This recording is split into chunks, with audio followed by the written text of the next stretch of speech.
तो आज हम लोग पढ़ेंगे स्ट्रक्चर ऑफ ब्रेन। ठीक है, आज पहले हम लोग तो इस वाली वीडियो में स्ट्रक्चर ऑफ ब्रेन पढ़ लेंगे, फिर इससे नेक्स्ट और जो कि लास्ट वीडियो होगा उसमें हम जितने भी स्ट्रक्चर्स पढ़ रहे हैं उनके इंडिविजुअली फंक्शंस पढ़ेंगे। ठीक है, अब आप लोगों को पहले ब्रेन का स्ट्रक्चर समझने के लिए आप अज्यूम कर सकते हो,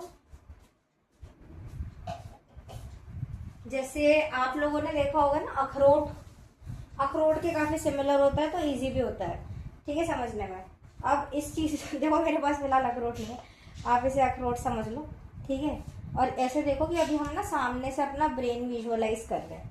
ठीक है, तो ब्रेन अगर आप देखोगे ना तो ब्रेन के दो हेमिस्फीयर्स, ब्रेन दो हिस्सों में होता है। ठीक है, ऐसे, और ब्रेन यहाँ पे बीच में वो आपस में दो हिस्से, ऐसे समझ लो यहाँ पे एक डंडी टाइप जुड़ी हुई है जो दोनों को कनेक्ट कर रही है। उस स्ट्रक्चर को हम लोग कॉर्पस कैलोसम कहते हैं, जो आपस में ना दोनों हेमिस्फीयर्स को एक साथ जोड़ के बंधे हुए रखता है।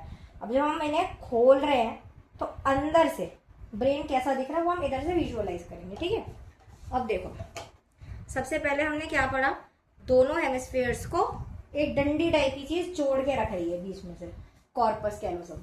ठीक है, हम ब्रेन के अंदर का जो हाफ है, अब इसे एक साइड से देख रहे हैं, फिर से समझो, ब्रेन के दो हेमिस्फीयर्स, दोनों किससे जुड़े हुए हैं, कॉर्पस कैलोसम से।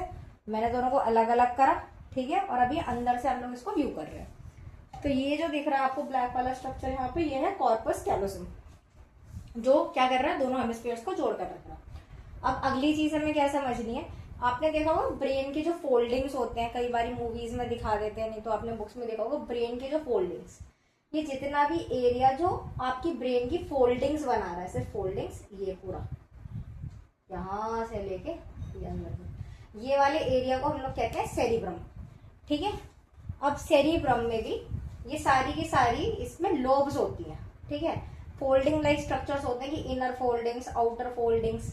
ठीक है, अब इनको ना हम लोग लोब्स बोलते हैं। हमने अलग अलग हिस्सों में डिवाइड कर लिया है कि आगे की अलग, पीछे की अलग, बीच की अलग, साइडवेज की अलग। ठीक है, तो हमने सेरिब्रम को बहुत सारी लोब्स में बांटा है।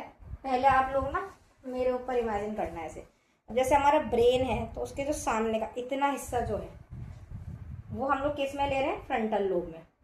फिर बाकी आती है हमारे कान के साइड की, ये वाली इतनी वाली जो इधर इधर आ रही है, इसको हम लोग कहते हैं टेम्पोरल लोब। टेम्पोरल वर्ड ही कान से आया है। ठीक है, हम पीछे आए, आगे तो फ्रंटल हो गया हमारा, इधर साइड में हमारा टेम्पोरल हो गया, यहाँ से पीछे इतना हिस्सा ये हमारा आ जाएगा पैराइटल में, और ये एंड का ऑक्सीपिटल लोब। ठीक है, तो अब इसे समझो हमने कैसे डिवाइड करा, ये आगे का हिस्सा जो है फ्रंट का, इतना हिस्सा हमने लिया फ्रंटल लोब में। ठीक है, जितना मैंने रेड मार्कर से हाईलाइट करा है। फिर आता है ये कान के पास का ये वाला एरिया, कान के साइड में सारा का सारा आपका टेम्पोरल लोब। फ्रंटल आ गया, बीच का हिस्सा जितना भी था ये हमारा आया पैराइटल लोब में, और ये एंड में ये था ऑक्सीपिटल लोब में। इसके अलावा एक चीज और, जो हमारा ब्रेन है तो बिल्कुल सॉफ्ट टिश्यू स्ट्रक्चर, और एक तरह से मेन फंक्शनिंग स्ट्रक्चर भी है बॉडी का, पूरी बॉडी को कमांड एंड कंट्रोल कर रहा है। अब ये जो इतना सॉफ्ट स्ट्रक्चर है, नाजुक सा स्ट्रक्चर है, इसको हम प्रोटेक्ट करने की भी तो जरूरत है, नहीं तो इंसान तो ऐसे ही मर जाएगा। तो आपको एक चीज का पता होगा कि हमारा जो ब्रेन है वो स्कल के अंदर फिटेड होता है, मतलब हमारा बोनी स्ट्रक्चर है उसके अंदर ही हमारा ब्रेन ऐसे फिटेड है, पर डायरेक्टली फिटेड नहीं है। हमारे स्कल और ब्रेन के बीच में ना लेयर ऑफ मेनिंजेस होती है। मेनिंजेस होती क्या, सॉफ्ट टिश्यूज होते हैं, टिश्यूज की लाइनिंग्स है।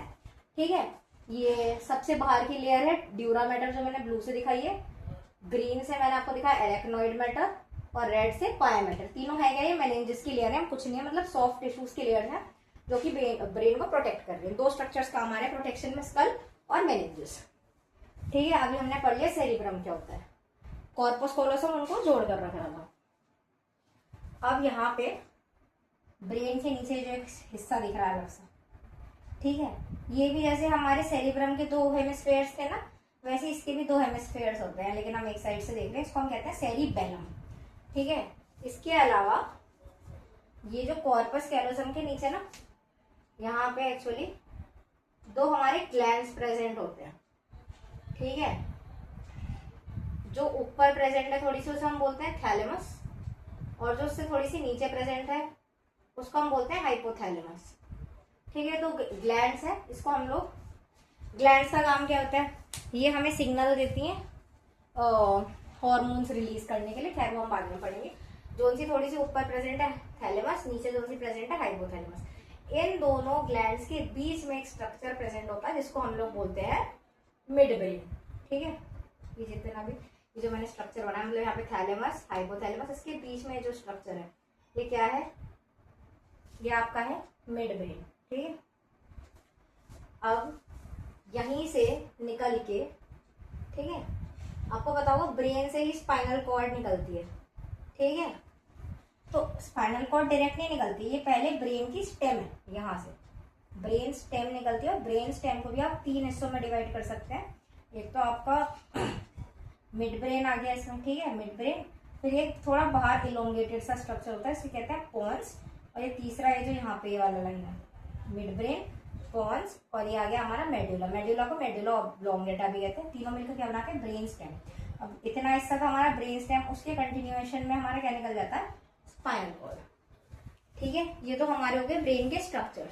लेकिन अगर हमें ब्रेन को ब्रॉडली क्लासिफाई करना हो किसी 3 स्ट्रक्चर्स में, हम ब्रॉडली कैसे क्लासिफाई करते हैं, फोर ब्रेन, मिड ब्रेन और हाइंड ब्रेन। अब हमने इसमें कुछ कुछ हिस्से लिए।